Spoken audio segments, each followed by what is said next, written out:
10 seconds, 5 seconds, start.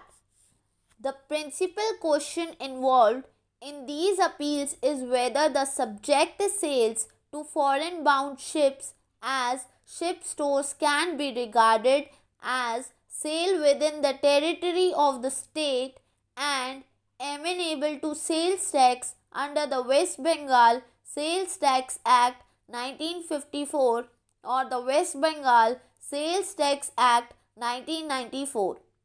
The admitted factual position in the present cases is that after importing foreign made cigarettes, the appellant stored the same in the customs bounded warehousing within the landmass of the state of West Bengal, and some of those articles were sold to the master of a foreign going ship as ship stores without payment of customs duty. Those goods were escorted to the stated ship under the supervision of the officials of the customs authority. These appeals take exception to the judgment and order of the High Court at Calcutta, whereby it had upheld the decision of the West Bengal Taxation Tribunal that the stated sales were within the territory of the state of West Bengal and amenable to sales tax. Civil Appeal number 78/2009 emanates from the assessment order passed by the Commercial Tax Officer West Bengal dated 13 March 1985 pertaining to assessment period.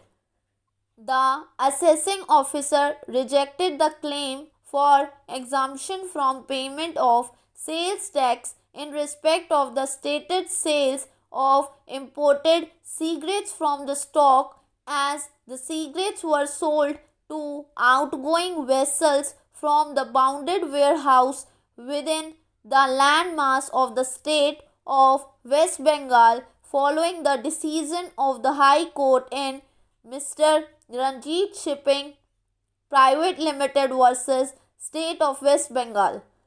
The authority found that it was not a sale in the course of import as claimed by the SSCs. The applicants unsuccessfully carried the matter in appeal and finally in revision before the tribunal, which came to be rejected on 30 March 2007. The risk in the goods was transferred at that time and at that place only.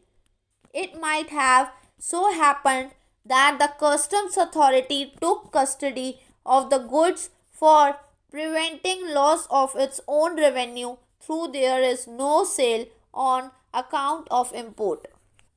After settling out the various revisional provisions under State Rent Control Acts, including Section 20 of the Kerala Rent Control Act, this court approved an earlier judgment of this court constructing the Kerala Rent Control Act.